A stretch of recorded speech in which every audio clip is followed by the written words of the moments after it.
You know, I asked my mother a long time ago, I said, why'd you name me Shaquille O'Neal?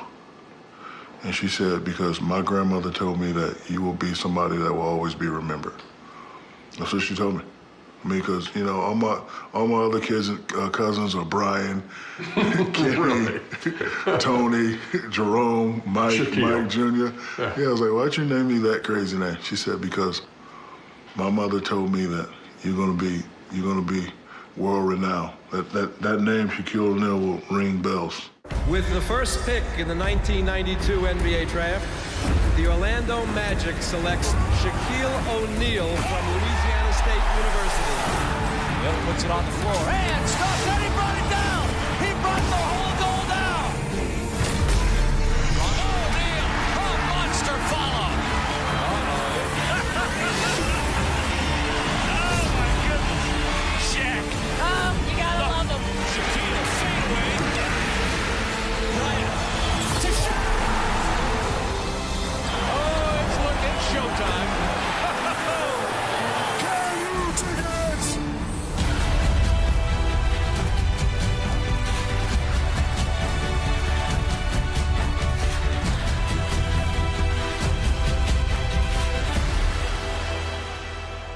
Every now and then, a college player comes along who seizes the attention of NBA brass league-wide. LSU's Shaquille O'Neal is such a player. At this point, it appears he'll stay in college and not leave after his sophomore year, but he has until May 11th to decide. I spent some time with the Shaq earlier this week and found that he's learned to play this game one way. No matter who the opponent is, just go out and kill him. If he's small, short, big, fat, tall, just go out and kill him. Who taught you that? My father. Take no prisoners. I remember that trip we took down there to San Antonio to talk to this guy who everybody was talking about. Can you take me back to that stage of your career? You're at LSU, and everybody says you're going to be the #1 pick. And what your expectations were at that point for your career, or did you have expectations at that point? Let's go back to before that. You know, a lot of people don't know I was a football player. I love playing football. And my father comes in the house one day very upset. He has a paper and he throws it at my chest. He said, if you stop messing around, maybe you can be like this. I open up the paper, John Concac signs 15 for 3. Yeah, so we go watch the Hawks play the Spurs, and I'm watching John, and I'm like, I'm doing what he's doing now, and a little bit more. If I stop messing around and play like this, I can make $5 million a year. That's when I stopped putting, I put the football away and started focusing on basketball. My dream as a youngster was to make $8 million for 10 years, and I already had it set. I had a little house. I was going to get a Jimmy Blazer and a Mercedes-Benz and a little house. I already had it. So you've exceeded your expectations. Yes, I did. I really did. And then I made a name for myself, and I decided to go to LSU because when I was in Germany, I was an awful player. Coach Brown. Awful by your standards, or No, awful by you didn't know the game? I was 13. I was 6'9". I couldn't dunk. I couldn't play. I was clumsy. I confided with Coach Brown. I said, can you send me some stuff on how to get stronger? And Coach Brown said, you know what? Whether you become a basketball player or not, I want to offer you a scholarship. Right there at age 13. Without even knowing what I was going to become, he offered me a scholarship. So when I came back to San Antonio, I made a name for myself, and everybody was coming at me. I was like, you know what? I'm gonna go to LSU. I was close to home, and Coach Brown wrote me letters every day before I became the Shaq, and that's when I decided to go to LSU. Let me go back to when you're 13 and you're awful. Terrible. Okay, you're 6'9" and you can't dunk. Can't dunk, can't play. So you couldn't dunk at that point. Could you shoot free throws back then? Yes, I could. I actually could. So you sacrificed that to dunk, huh? Yes, I did. I was, funny story, and I know you're not gonna believe it, and I know people out there are not gonna believe it. I was a shooter before I became a dunker. Yeah, I don't believe that. No, I was a shooter. So one game in high school, and that's why I miss my father so much, because he could just tell me one time and it'll make me change my whole direction. I'm playing against guys 6'1", 5'8", 5'9", but I know they can't stop me, so I want to work on other parts of my game. So I'm dribbling between my legs, shooting jumpers. I got 40 points and we're up by 30. So I come down one time and instead of throwing it down, I do a finger roll and I miss. My father comes on the court, calls a timeout. Oh, come on, man, this looks like a movie. This looks like... Seriously, you know my father, Sarge. Yeah. He came on the court, timeout. Your father called time. Yes, he called timeout. He grabbed me, takes me outside. I said, what are you doing? I said, you know, I'm working on my game. I'm trying to be like Dr. J. So he takes me like this and slams me against the wall. Boom! Ain't no Dr. J. You gotta be Shaq. And I was so upset at him, I just started dunking the ball every time. But when I started doing that, I started seeing players doing this. And I was like, you know what? We may have something here. So like whenever I dunk and get people to move back, then I know I got you. But the reason why he did it, he wanted me to learn how to dominate. And he was like, it's your senior year, you're going to college, you need to start picking it up. If you want to reach the John Concact dream, you need to start picking it up. And now Shaquille O'Neal joins the NBA and the Orlando Magic. I always tell people I lived the Karate Kid life growing up. My father did a lot of weird stuff, but it's helped me out to this day.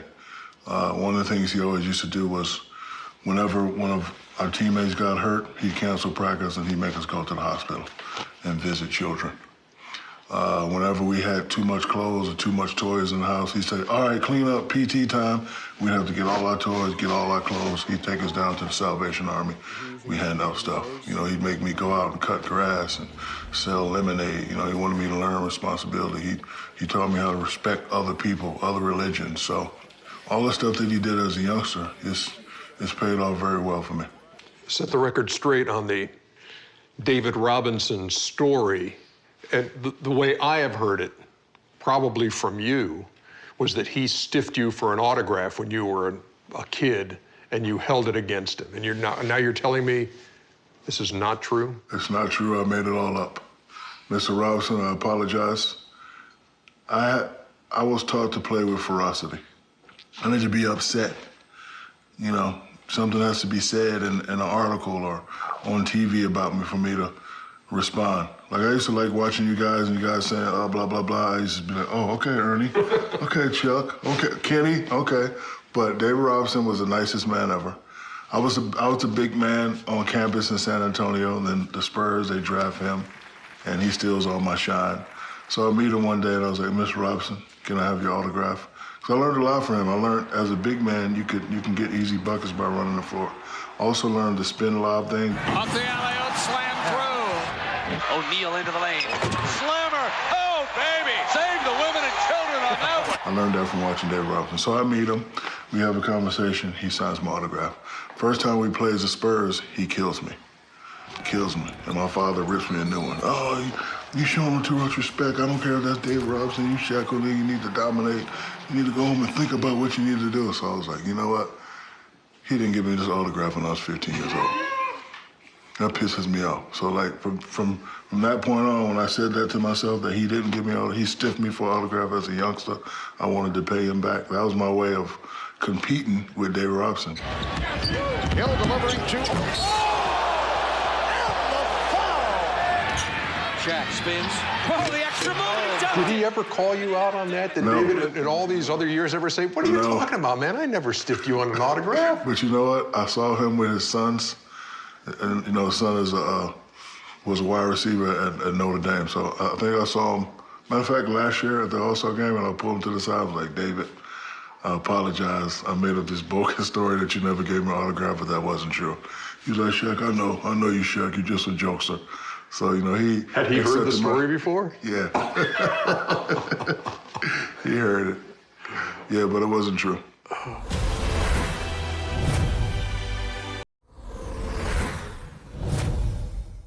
Let me see your best.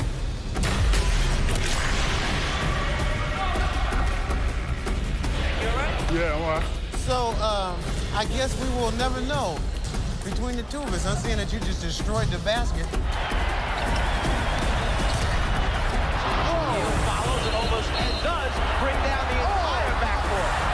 That's what we haven't seen. Hill puts it on the floor and stops and he brought it down. He brought the whole goal down. Goodness.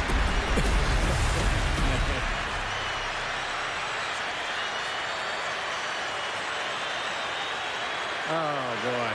Man. It was on every highlight reel everywhere when you were tearing down backboards. Were you just trying wherever you could to make that happen? I mean, when it happened in New Jersey, were you trying to, consciously trying to do it and trying to add to the lore of, boy, you've heard a lot about Shaq, you've seen him do everything, and now this? Yes, because playing in Jersey, where I'm from, all the family was there, had to perform. Also in Jersey was the only man to ever dunk on me in the NBA, Derek Coleman.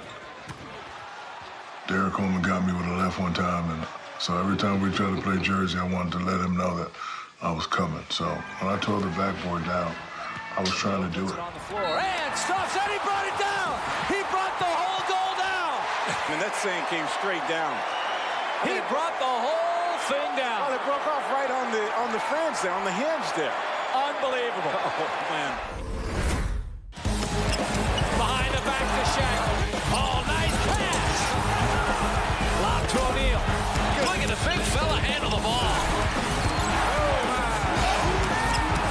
Over Ewing. Oh, baby. The chance to play with Penny in Orlando.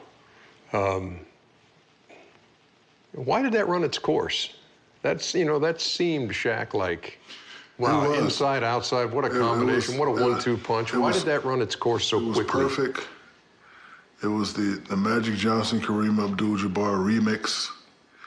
I met him on the set of Blue Chips, and I came back, and I tested out my general manager skills, because you hear other people, Jordan got him traded, so I was like, you know what, I'm the guy on the team, let me test this out. Go up to John Gabriel and said, listen, I know we got the first pick, and I know you want C-Webb, but I'm just coming off this movie set, and this guy, Penny Hardaway, he's the man, we need to get him. And the first day, and then I kind of had to throw it out there. Well, if you don't get me the guard I need, my deal's coming up in 2 years, I may have to do something else. Politely, respectfully, and they said, okay. So they interviewed Penny, and they brought him down, and, we played together all summer, and we was dominating all summer. And it was like, you know what, this could work. They told me that they were going to pick Penny, but then they picked C-Webb, and I damn near tore my house up. Like, oh, you lied to me, blah. I was upset. And then, wait, and then I saw them switch hats. I was like, okay, they kept their promise. Now let's get it cracking. And Hardaway runs it out. Ahead, Shaq, the catch, and the stop. Then I made the call to Horace Durant because I saw he was disgruntled in Chicago, and I said, no, we let a power forward go, but I can get one that's pretty good with championship experience. Horace came, we got a couple other pieces, and we were on our way. I think the business of basketball interrupted that.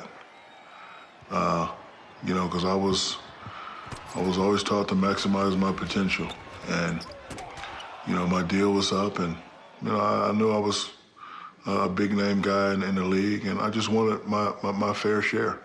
And the funniest thing is, I was getting ready to sign 80 for 20. I really was. 20 a year would have been plenty for me because my first contract was $40 million for 7 years. So 80 for 20 would have been good. And something said, don't sign. So the next morning when I wake up, Alonzo signed for, I think it was 110. No, Alonzo signed for 115, Jalen signed for 110. So I think my quote was, if you pay 110 for a BMW, how much does a Mercedes cost? Sounds like something you'd say. Yeah, so I went back in. And, I learned in college, you start high. So I said, okay, 150. I think kind of pissed the Orlando Magic off a little bit. And, we went through a rough negotiating. And then my agent at the time, Leonard Armato. Matter of fact, I was here in the Olympics, 96. And he says, Jerry West wants to talk to you. And I go in Jerry's suite, 2, 3 a.m. in the morning. He says, I got some good news and some bad news. I said, well, what's the good news? He said, I can come close to that 150. I said, what's the bad news? He says, not 150, it's 121. So we called the Orlando, and we gave them a chance to match it. They didn't match it, so I signed that night with the Lakers. And I knew I was going to have to start all over. And if the Lakers didn't have a similar team, minus Penny Hardaway, I wouldn't have did it. But, you know, they had Nick Van Exel, pretty good. They had Eddie Jones. They had another big guy, Eldon Campbell. And then Jerry is bragging about some kid. Say, hey, I'm working on something right now. Just remember this name, Kobe Bryant. Like, he kept telling me that name. I was like, okay. And it worked out. You know, it turned out to be one of my better business decisions.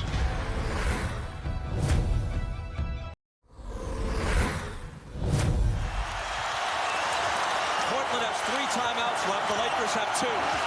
Bryant to Shaq.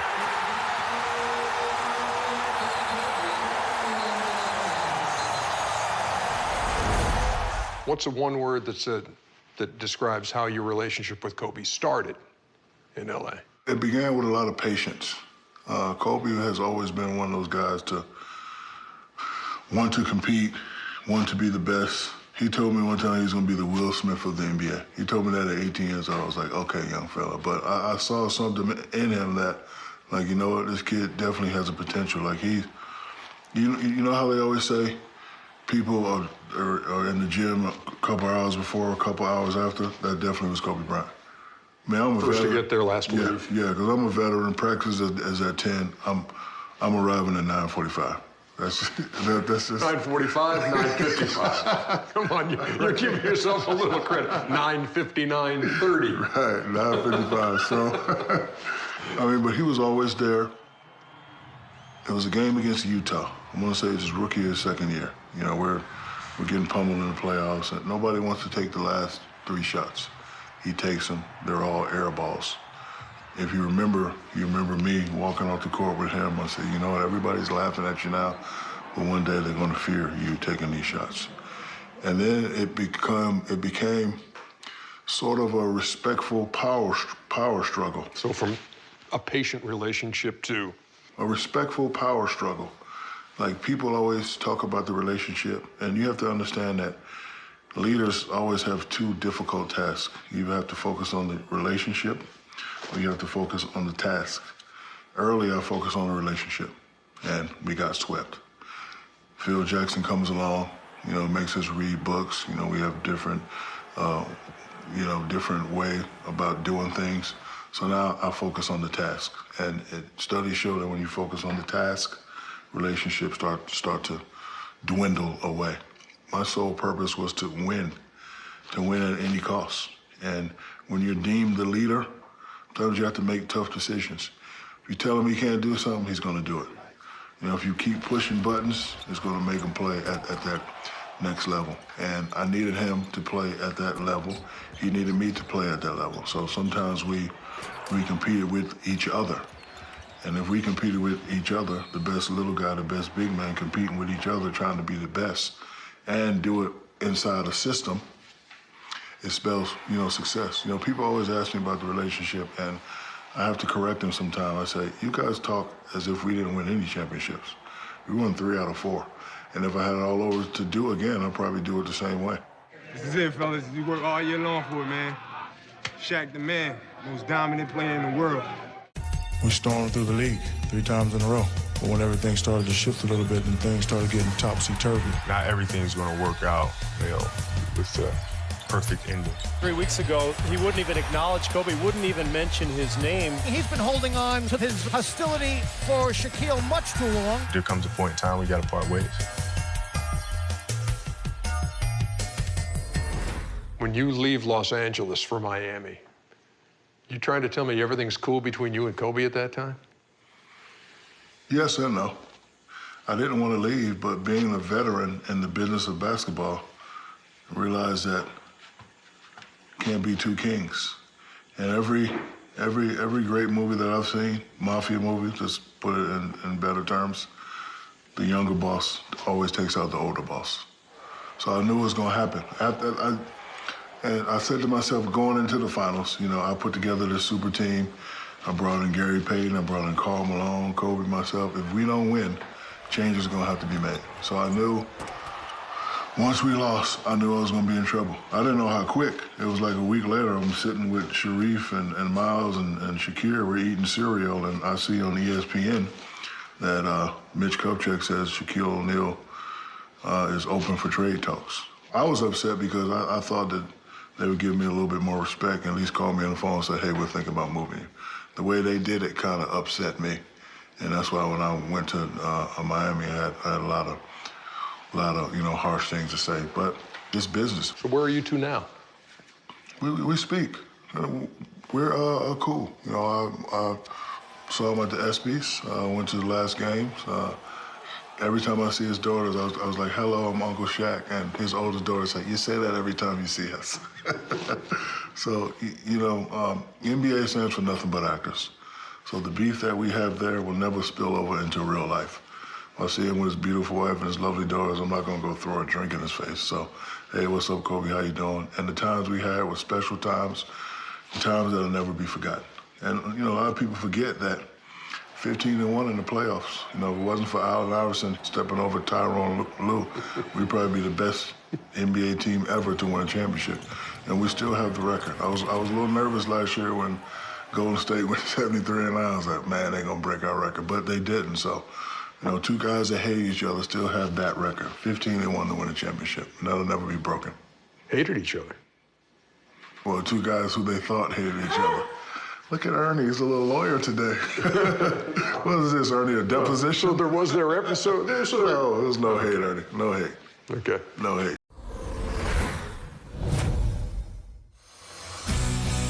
The major headline around the league tonight, the Los Angeles Lakers and Miami Heat have agreed to a trade that will send Shaquille O'Neal, one of the greatest big men of all time, to sunny South Florida. Remember this? I'm going to bring a championship to Miami, I promise. If you look at the team that we have on paper, we should have won 79-3. The Eastern Conference champions, the Miami Heat. And the Miami Heat are champions of the basketball world. I came to Miami because of this young fella right here. I knew he was a special player. You play with Penny, play with Kobe. Go to Miami, play with D. Wade. And you got a championship there, too. How special was that one to win? It was special because I knew I was getting older. I was starting to lose it a little bit. And Pat Riley was awesome. He was awesome. D. Wade was awesome. And, when I got there with D. Wade, I was like, you know what? I'm older. I'm tired. It's your team, D. Wade.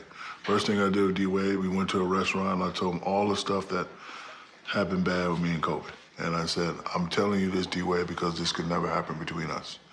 And I said, tomorrow when I go to the press conference, it's your team. I'm gonna follow you. I'm gonna be your consultant. I'm gonna be your consigliere. You're the godfather. I'm the top lawyer. We work together. And we did. And, he was great. And if it wasn't for him, we wouldn't have that championship because I really didn't have a Shaq-style finals. Dallas Mavericks did a good job of fronting and backing and double and triple team, but I was always taught to utilize my teammates. Antoine stepped up, Posey stepped up, UD stepped up, Alonzo stepped up defensively. When we were down 0-2, we came back and we had a fiery team meeting. We were just pointing each other out. I'm coming at Gary coming at me, UD. Like, it was just, and we haven't had that. So we finally had that, it was my way of letting the guys. After two games of the finals. Yeah, 2 games in the finals. We're at practice, and then we call a team meeting, we go at it. What you gonna do? What you gonna do? You need to do this, you need to do that. So in the NBA Finals, in the NBA Finals. Most people laugh at that in the middle of the season when they say, oh, great, a team meeting. What's that gonna do? And here you're down 2-0. Down 2-0, we call a team meeting, and we're just jumping on each other. Boom, boom, boom. I let that go on for about 30 minutes, and I said, okay, what are we gonna do now? And then we figure out a strategy, because we knew that we could beat them. We knew we just had to take one game at a time. So our focus was to take one game at a time. And Pat Riley had this big bowl in the middle of the floor, and he had a lot of cards. He put stuff in every day. He wouldn't let us see. But he would always pull one card out and say 15 strong. And he was right. And, being that he was there before and he won a championship, the guys believed him. I believed him because, it took coaches like that to get me to play at that next level. No disrespect to all my other coaches, but if I'm playing for a guy that's been there before, I know he knows what he's talking about. I'm gonna follow him to the end. So, we rallied together and, we go up 3-2 And then Pat Riley comes in pissed off. We ain't practicing today. We going here tomorrow, and you better bring one suit. When you get to the airport tomorrow at 12 o'clock, I'm checking. If you ain't got one suit, your ass ain't coming on the plane. So when we got to the airport, he's checking people back, and we actually had to bring one suit. True story. True story. So we get to the airport, he's checking everybody's bag to see if we had one suit. Because he's like, we're up 3-2, we're going on that floor, we're going to end it. It ain't going to be no game 7. And that's what everybody had to think about. And he's probably one of the greatest motivators. Him and Dale Brown, they you know, when they tell stories before a game, you just want to go out and kill people, Ernie. Is there part of you, because I know you're into leadership, that taps into that and says, boy, that's good. Yeah, I can use that later in life. It did. And, you know, Pat Riley and Dale Brown are similar guys. They teach never give up. You know, I can remember a game we weren't playing well, and Pat Riley comes in. You guys' mind aren't in it. He comes in with a big bucket of water. It's all up here. You can do anything you want. I'm gonna put my head in that bucket for 3 minutes. And everybody's sitting there like, yeah, the record is 1:30. Like people that go scuba diving 1:30, maybe 2. And he did it for 3 minutes. Oh, come on. 3 minutes, Ernie. He stuck his hand. Ask him next time you see him. He stuck with his hair. He put his hair under there too. Yes, he stuck. I don't know which part of that is more amazing. I'm telling you, he did it. So like, guys like looking at him like, you know what? He's right. So like his speeches and his stories, and you know, I always tell people that's what always took me to the next level. Not training, not going out and being in the gym 3 hours, conversations. So those kind of things, whether it's Sarge or whether it's Dale Brown or Phil and his Zen or Pat Riley, those were the kind of things that gave you that oomph that you needed? Yes, because growing up, it took a disciplinarian to make me who I am. It took a disciplinarian for me to stop being a follower and learn to be a leader. I was a medium-level juvenile delinquent. I used to come home and get in trouble. My father would just say, "Gotta stop being a follower, man. I know your friends wanted to steal a car and you jumped in the car with them. Now everybody's in trouble. You gotta stop that. You gotta learn how to be a leader." So, you know, once I mastered that, and then, you know, it took that type of guy to get me to always go to that next level. Dale Brown was like that. You know, he had a rule that if you miss class, you'll run. I'm a junior. I'm All-American. I'm on the cover of Sports Illustrated. I might be going pro at the end of this year. I might not. I missed class one day. So I'm laying, I'm sleeping, and there's a white hand on my chest. I'm so tired, and you know, guys that went out the night before, and I wake up, and I actually think I'm dead. And I'm like, God, because like I see a white hand on my chest. And, like, and the craziest thing is, I got 3 locks on my door. How the hell did this guy get in my room? So he got his hand on my chest, and I'm like, God? He said, no, it's me. Get your ass to the track. At 6 a.m., so he ran me. I ran about 15 laps, Ernie, 3 miles. So we run, he stopped, he let you catch your breath, and I never missed class again. Never missed class again. So like it took like that disciplinarian father-like figure to get me to perform at the next level.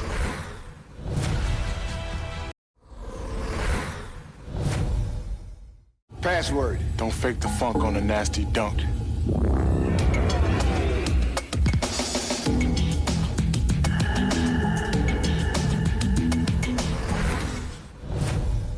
At some point in your career, when you saw the trajectory of your career, you had to think at some point, you know what?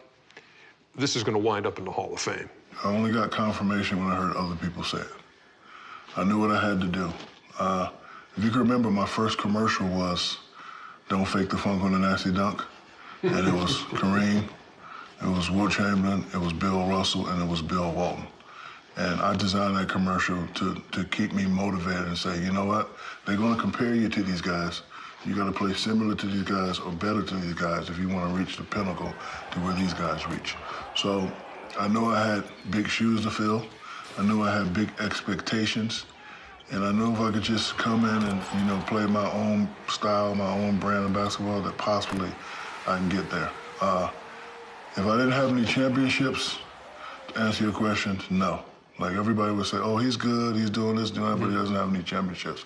But now that I have 4 championships and I dominate the way I did, I can say, yes, I truly believe I am Hall of Famer. To not have him listening to you at Springfield, making that speech. You know, a guy asked me the other day, are you happy about the Hall of Fame? And I said, yeah. And he said, you don't have a smile on your face.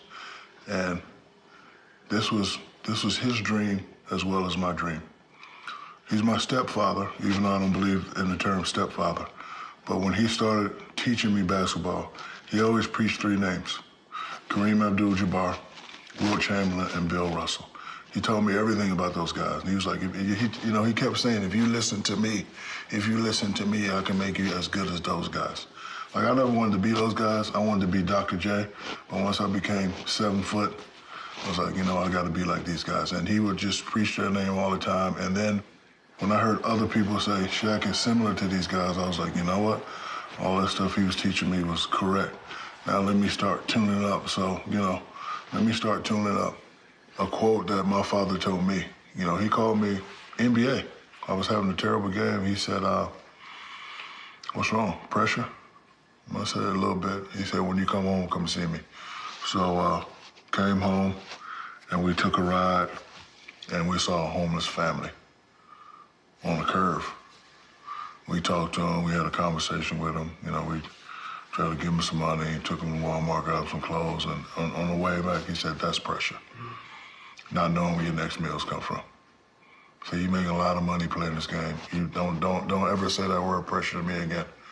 And that changed my life, and that changed the way I play. Because you think about it, Ernie. We make a good living, guaranteed contracts. It ain't no pressure. You just go out, do your job, and perform.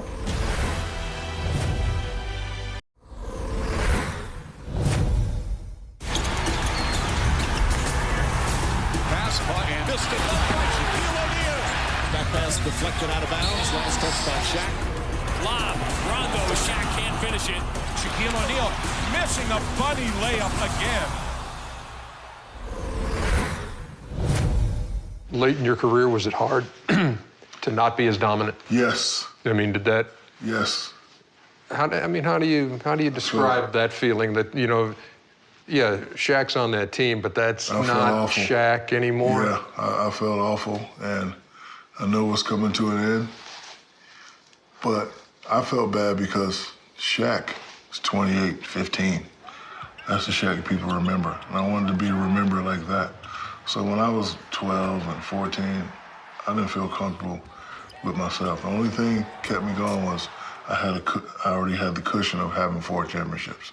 If I didn't have no championships, probably would have drove me crazy, Ernie. But being that I have 4, I still had enough cushion left to just go out and just try to have fun. So when I was in Boston and I blew my leg out, I was thank you. I wasn't going to try to come back and rehab. Thank you.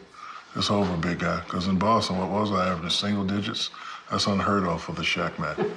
And it felt bad. I went out and, tried to be a role player, but it was awful. What else is out there, Shaq? I just added another dream.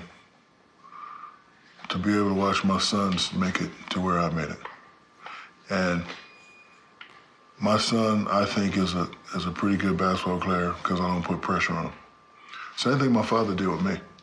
Like, my father always preached basketball, but he preached education even harder. If I come home with a D, Ernie, I'm in trouble. Yeah.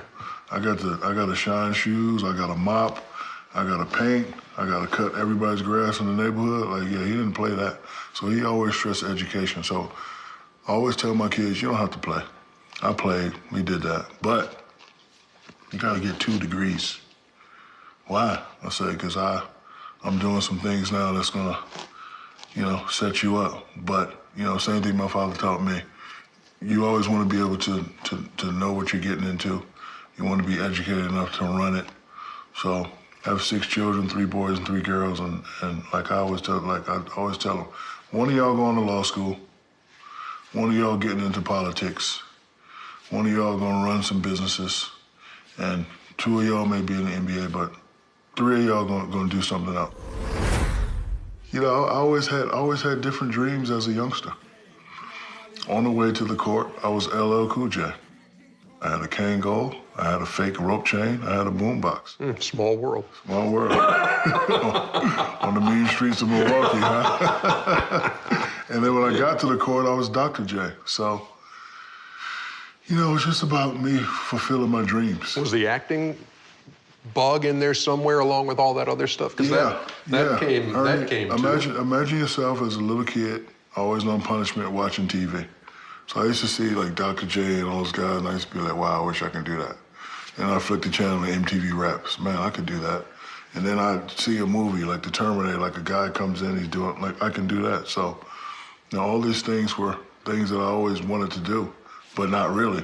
But the opportunity came, and you know, you can't turn down opportunities. I'm sitting in LA in a restaurant, and a guy comes up to me and he says, I need you. And I was like, what do you need me for? He says, my name is William Friedkin. I did The Exorcist. I'm working on this new movie, Blue Chips. And I was like, well, what is it about? It's just about basketball. He's like, I need you to play a basketball player. I was like, all right, I could do that. And that's where I met Penny. You can't contain this. I am Kazam. And then I did my favorite movie, Kazam, after that. Then I just did. Glad it's somebody's favorite. It wasn't that bad, really. And I've been blessed enough to be involved in 14 movies. You know, I'm not a professional actor. I'm just a guy. But you enjoy it, and because it's fun. And the trained actors you work with always come away. They're saying, you know what, he's a funny guy. He was natural. Ernie, it's fun. It's me as a youngster fulfilling my dreams. It's also me maximizing my potential. You know, you can't, listen, you know, it's not every day you have Hollywood producers say, I want you in the movie. What do I say? No? Can't. And, you know, same thing with me rapping. You know, it wasn't about me being a rapper. It's about me being in the studio with Notorious B.I.G., Jay-Z, Big Pun, Fat Joe, Nas, Peter Guns, Lord Tariq, Fushnikins, DJ Quick, Dub C, Ice Cube, Dre. That's what it was about. You know, as a youngster riding in the car, listening to their music, Tribe Called Quest, Phife Dawg, rest in peace. So, you know, me riding in the car just a couple years back, listening to them now, to me getting them on the phone, having them at the studio in my house. That's what it's about.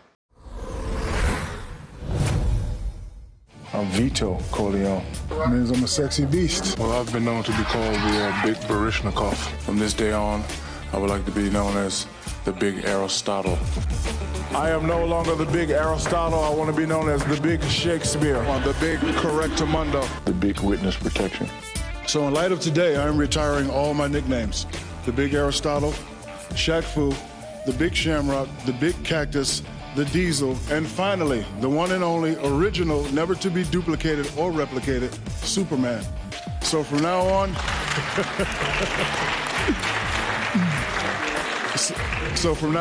you guys can call me the Big AARP, Association for the Advancement of Retired Persons.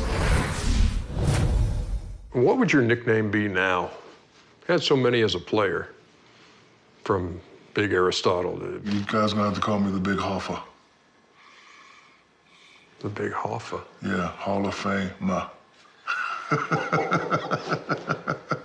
That's Big excellent. Hoffa, yeah. That's excellent. Not yet. I'll remember that on opening night. Yeah, Big Hoffa. You've made it a point. Obviously, your stepfather was huge. I mean, and it's obvious that you think about him every day and what he taught you. Your birth father, no relationship whatsoever? Was there ever a time, Shaq, that you said, let's try to make something right? That's an excellent question, Ernie. After the season, I made contact with him. After what season? After last season. After this past season? Yeah, after this past season, I made contact with him. He's still in Newark, New Jersey, and we're starting to form a relationship. How did that happen, man? What happened in here for you that said, you know what, it was kind of crazy, Ernie. Every time I go to New Jersey, I go to this restaurant. Favorite restaurant. Been going there for years. And what I noticed is that, especially like the last few times before I made contact with them, like people would, they would start to look at me funny, like almost like scared, like there he is. So one day, I said to myself, you know what? I'm gonna call my mother. I said, Mom, I'm gonna make contact with Joe Tony. You know where he is. She said, hold on, baby. So she got an address. Yeah, we go by the address. Nobody's there. It's an abandoned building. So then I leave, and then Jerome has one of his old partners find him. And we're on the plane going back, and we get a call, and he says, guess what, man? You're not gonna believe where Joe Tony has been these past 10 years. And we say, where? He lived upstairs from the restaurant. Yes. So we turn the plane around, we go back, and my conversation with him was, I don't hate you, brother. There is no hate. And, you know, a lot of guys do certain things. You know, he had problems as a youngster. And, you know, he did his thing, and, you know, we did our thing. And to be clear, I mean, was it drug abuse? Yes. Prison? Yes, drug abuse and prison. And my mother didn't want me growing up in that environment, so we left, and we lived with my grandmother. And as my mother was working in City Hall, that's when she met Sergeant Philip Harrison. But my conversation with him was, I don't hate you. You know, growing up in that type of environment is tough. And, you know, me now, because I'm all big time, I don't have the right to judge, nor will I judge. So that conversation we had the first time, I was like, look, man, I don't hate you. And, you know, I said, let's start to form a better relationship now. But if Sergeant Philip Harrison was still around, I probably wouldn't have made that call, Ernie, because I'm big on respect. And there was another man who came in and married a lady with another guy's child and made another guy's child what he is today. So he passed away, and I said, you know, let me have a better relationship. So great question, Ernie. We're starting to talk now, and found out I got another older brother and another younger brother. So we're gonna meet up soon. When you talked to him, did you call him Dad? I don't think I did at first. I think that's going to happen? I don't know yet, Ernie. Yeah. I'm not sure. Because, you know, it's the difference between being a father and a dad. Anybody can be a father, but, you know, it takes strong men to be a dad. And my dad was Philip Arthur Harrison. And I know your mom. We haven't talked much about her here, but I'll give you one more shot right here before we close this out. My mother is my... She's the greatest. My mother is my favorite person in the world.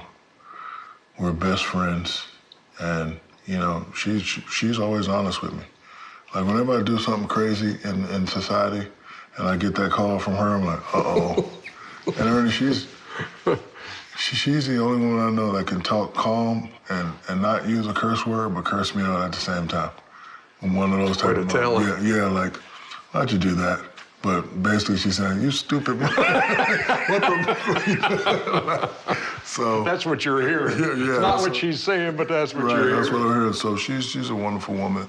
She just got her doctorate at Bethune-Cookman University. So she told me that I'm one of her favorite people. She told me that I inspired her to go back to school because having me, she gave up a lot of her dreams. She wanted to run a business and do certain things, but she took care of the family, and then she calls me one day and said, baby, can I borrow some money to go to college? I said, no, you can't borrow your money. I'll take care of it.